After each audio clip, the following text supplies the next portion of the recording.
petugas kesehatan negara Singapura mewajibkan seseorang yang terindikasi atau terjangkit 2019 novel coronavirus atau kontak langsung dengan seseorang yang terjangkit virus corona tersebut untuk tidak berkontak langsung dengan orang lain agar tidak terjadi penularan penyakit.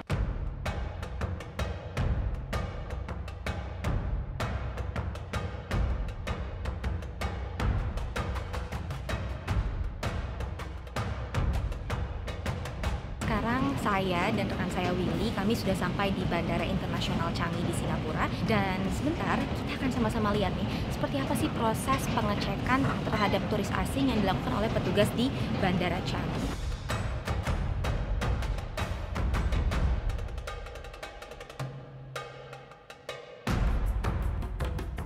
Oke, jadi barusan kita udah melewati temperature checking, di mana hanya penumpang atau turis yang memiliki suhu tubuh pada batas normal yang boleh masuk ke Singapura. Di sini itu ada hand sanitizer yang terletak, kalau nggak di toilet, ada di setiap gate.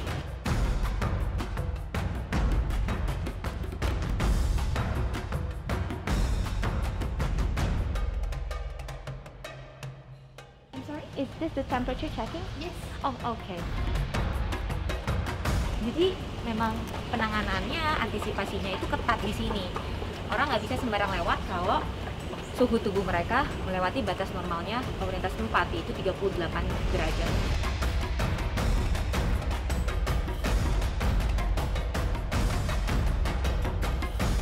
Sekarang saya sudah berada di pesawat kembali ke Jakarta.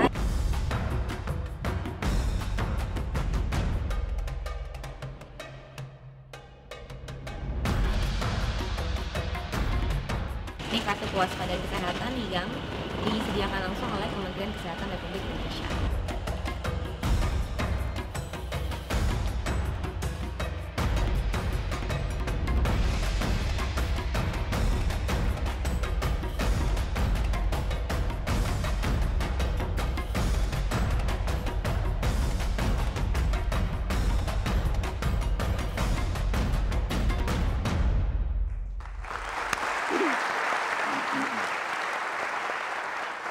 Ya, itu yang terjadi kemarin. Kami mengirimkan tim liputan untuk melihat bagaimana kondisi di bandara. Saya ingin minta tanggapan Mas Agus. Ini baru kemarin, 3 Maret, setelah diumumkan oleh Presiden 2 hari yang lalu. Ya, sekitar 11 sampai 15 itu nggak ada. Dan saya tulis di FB saya diserbu sama saya mungkin di buzzer AP2 ya. Tapi itu tidak ada. Sudah ada peningkatan menurut Anda ini? Sekarang sudah ada peningkatan dan itu betul. Di beberapa bandara internasional yang minggu kemarin saya datang juga seperti itu. Jadi ada thermalnya, terus ada thermal gunnya di muka kita gitu. Kalau itu lalu pinggir tidak boleh masuk dan sebagainya.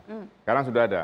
Dan yang masih saya pertanyakan formulir itu diisi buat apa? Saya tanya pada Pak Dirjen, apakah itu masuk ke data itu waktu itu ya? Tidak, ya masuk tapi nanti. Tapi kan tidak real time berarti. Kalau saya tulis asal-asalan nama. Kartunya tuh dibagi dua. Jadi ada kartu yang dibawa pulang oleh penumpang, ada kartu yang diserahkan. Dan silakan ditumpuk saja. Saya tanya ini kapan mau dimasukkan, belum tahu Pak gitu. Nah, jadi memang saat itu koordinasinya, nah sekarang sudah baik. Ya syukur, jadi saya tidak percuma juga cerewet, biar sajalah di buzzer, dimaki-maki nggak masalah. Tapi yang artinya itu harus dilakukan. Dan satu lagi Pak Mul, sebaiknya bandara dibatasi yang port of entry-nya. Karena kan dari 34 itu 8 bandara sudah tidak ada penerbangan internasional. Itu close saja jadi internasional. Sisanya 14 itu hanya dari Singapura atau dari Malaysia. Yang betul-betul internasional itu hanya Bali dan Jakarta. Yang lainnya itu tidak. Jadi kalau mau dua itu saja. Gitu, sehingga airline juga ada domestik mau kemana pakai airline domestik gitu ya. Jadi airline hidup. Airline kita sekarang menderita ini Pak. Ya, hotel juga. Di Bali itu hotel sudah 100% layoff, orangnya suruh kembali tidak bekerja dan tidak dibayar. Ya, Nusa Dua itu mungkin 0% okupansinya sekarang. Kita nanti akan membahas dampak ekonominya karena juga sudah hadir teman saya, Mas Bima dari Indef. Tapi sebelumnya saya ingin minta tanggapan Pak Mul. Itu tadi yang kita lihat Pak. Jadi memang alhamdulillah sekarang sudah ada. Jadi bandara kita sudah jauh lebih siap dibandingkan dengan 2 minggu yang lalu. Mudah-mudahan tidak hanya di Bandara Soekarno-Hatta tapi seluruh bandara ya Pak Mul. Ya, dan ini sekali lagi ini perlu adanya tanggung jawab bersama, perlu kerjasama semua pihak ya. Saling mengingatkan, saling mengoreksi dan seterusnya. Karena apa? Karena memang persoalan ini persoalan yang digerutuk bahasa Jawanya, digerutuk itu dilawan sama-sama. bekerja sama-sama, dikeroyok sama-sama, jangan ada yang kerjaannya nyalain, kerjaannya itu nggak boleh. Ini persoalan kita bersama. Saya juga terima kasih ada masukan-masukan, akan kita perbaiki ya. Tidak ada yang sempurna, tapi kita juga menerima seperti tadi nomornya diperbanyak. Oke, kita akan bikinkan lagi. Berikutnya tentang bandara itu nggak bisa diputuskan sekarang, karena mesti melalui sidang kabinet. Karena ini berkaitan dengan dampak-dampak yang lain, ikutannya seperti apa kan begitu. Jadi ini sebuah masukan tapi ya akan kita terima masukannya, nanti keputusannya bagaimana pemerintah akan menjalankan itu. Bagaimana dengan di ruang-ruang publik? Tim Mata Najwa juga berkeliling hari ini melihat bagaimana ruang-ruang publik di Jakarta. Kita lihat yang ini.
Dan standar seperti itu yang kita harapkan bisa terjadi di berbagai tempat dan tidak hanya sekarang, tapi juga akan seterusnya dan bahkan seharusnya sejak sebelumnya. Bagaimana tanggapan Anda, Mbak Nini? Jadi SMS Blast saya pikir harus tetap dilakukan, Pak, karena ini bagian dari usaha kita melakukan sosialisasi. Jadi jangan sampai masyarakat berpikir seluruh masyarakat Indonesia harus pakai masker. Padahal sebenarnya kita sudah memberikan edukasi bahwasanya yang pakai masker adalah yang sakit. Nah, ini juga kalau dari impres yang ada, Pak, itu Kementerian Pendidikan belum masuk, Pak. Padahal itu bagian penting juga. Kita ini seringkali mendapatkan kondisi-kondisi seperti ini. Jadi anak-anak di Indonesia yang kurikulumnya juga mungkin harus dimasukkan hal-hal seperti ini, Pak. Jadi saya lihat impresnya yang 2019 kemarin belum ada dari Kementerian Pendidikan. Jadi Kementerian Pendidikan dianggap mungkin juga tidak bertanggung jawab kalau ada hal-hal wabah seperti ini terjadi. Padahal kalau kita melihat dari negara-negara yang lainnya, mereka juga melakukan sosialisasi melalui sekolah-sekolah dan seluruh elemen masyarakat diajak. Contoh juga dari akademisi, ahli virus, ahli epidemi, semua dijadikan satu untuk melakukan bekerja sama. Saya sepakat dengan Pak Muldoko tadi bahwa ini harus dikeruyuk bareng-bareng. Ini bukan hanya tugas satu pihak saja, tapi seluruh pihak. Oleh sebab itu mungkin dari KSP juga mulai bukan hanya dari kementerian saja, tapi seluruh pihak yang lain, tadi dari UI, dari beberapa pihak yang lain, ini yang harus dilakukan termasuk dari Kementerian Pendidikan, Pak. Jangan ditinggalkan Kementerian Pendidikan, karena mereka yang jelas-jelas memiliki masa yang luar biasa. Betul. Banyak. Tadi juga sudah kita undang dari Kementerian Pendidikan, dari Kementerian Agama kita undang. Karena kita melihat peristiwa yang terjadi di Korea, di Daegu itu, bermula dari gereja, dari komunitas agama. Nah, untuk itu ini sangat penting. Tadi sudah kita sampaikan ya, harus bagaimana mengatasi di pesantren, di gereja dan tempat-tempat kerumunan masyarakat yang sedang menjalankan ibadah agama. Itu sudah kita detailkan tadi ya.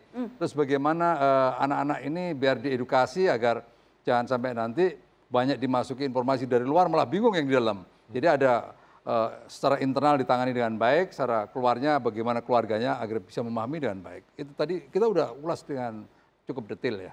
Oke. Dokter Tri mau menambahkan? Ya, Saya pikir bahwa ada 2 periode yang penting pada COVID ini di Indonesia. Jadi periode sebelum 2 hari lalu disebut sebagai epidemic preparedness atau penyiapan epidemik atau wabah. Kemudian setelah ada kasus maka kita udah jadi epidemik di negara kita begitu, atau sekarang dilakukan epidemic investigasi. Jadi pendekatannya berbeda itu? Berbeda begitu. Sebelum ada epidemik maka harus disiapkan semua sektor begitu untuk siap-siap gitu. Mau sektor informasi, mau sektor kesehatan, mau sektor ekonomi, mau sektor apapun, dia harus siap dalam menghadapi epidemik ini begitu atau wabah ini. Jadi ketika muncul sudah perangkatnya sudah tinggal gerak begitu ya? Ya betul. Sekarang udah terjadi epidemik begitu, tapi ini masih bersifat lokal. Alhamdulillah bahwa masih terjadi satu di Depok aja begitu kasusnya. Saya tidak tahu bahwa pada epidemic preparedness ini seberapa kuat kita mendeteksi orang-orang yang masuk ke Indonesia yang sudah terinfeksi begitu. Virus corona udah masuk gitu. Jadi ini terbukti bahwa sekarang ada kasus. Yang ada kasus ini adalah dari kasus primer, ada kasus pertamanya adalah orang Jepang. Kalau kasus kasus indeknya orang Jepang, kasus primernya orang Indonesia. Kasus pasien pertama kan kasus sekundernya kasus 2 tadi atau pasien kedua. Begitu. Jadi harus dilakukan oleh kita sekarang adalah kontak tracing terhadap kasus indeks, kasus primer dan kasus sekunder begitu. Mungkin semua kontak berbeda. Yang kedua adalah pengamanan di klaster atau di lokasi.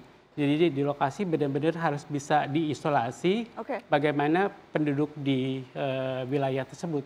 Isolasinya apakah itu seluas RT, apakah seluas RT. Ini isolasi jangan takut begitu, bahwa isolasi kalau memang benar-benar kontak terhadap pasien dan dekat begitu kurang dari 1 meter, maka pasien itu nggak boleh meninggalkan rumah begitu. Jadi kalaupun meninggalkan rumah dia harus pakai masker dan izin ada health authority. Kalau health authorities kita bicara puskesmas, bicara dinas kesehatan kabupaten atau dinas kesehatan provinsi begitu. Jadi bukan isolasi tidak boleh kemana-mana gitu. Isolasi terbatas, dia boleh keluar dengan menggunakan masker begitu. Itulah sekarang lebih diperketat lagi terhadap epicentrum yang baru ya, yang tadinya hanya dari China, sekarang terhadap 4 negara yang menjadi epicentrum baru, itu lebih ketat lagi karena harus menggunakan health certificate, harus itu wajib. Yang kedua harus ada travel story. Selama dia perjalanan dalam sekian hari itu kemana, itu harus muncul di situ. Nah, kita semakin ketat terhadap 4 yang epicentrum baru itu ya. Karenanya ada 180 sekian itu yang tadi ditolak masuk. Baik, kita akan lanjutkan setelah pariwara, tetap di Mata Najwa.